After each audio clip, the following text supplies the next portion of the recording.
To use DigitalOcean Droplet backups, start by understanding what they are and why you need them. DigitalOcean Droplet backups are snapshots of your droplet at a particular point in time, allowing you to recover your data in case of a failure or accidental deletion. First, log into your DigitalOcean account and navigate to the droplet you want to back up. Click on the droplet to access its details page. Then click on the Backups tab.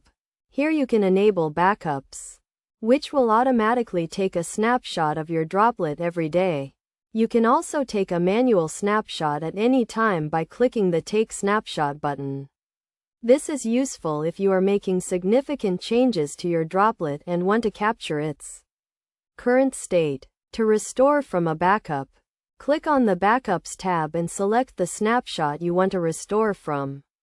Then click the Restore button, and DigitalOcean will create a new droplet with the same configuration and data as the snapshot.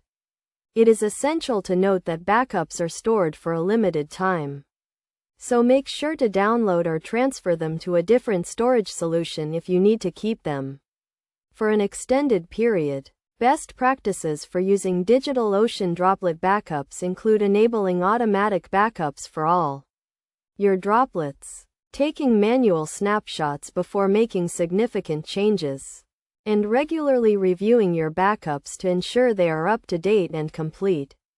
By following these steps and best practices, you can ensure your data is safe and easily recoverable in case of a disaster, and make the most out of DigitalOcean Droplet backups.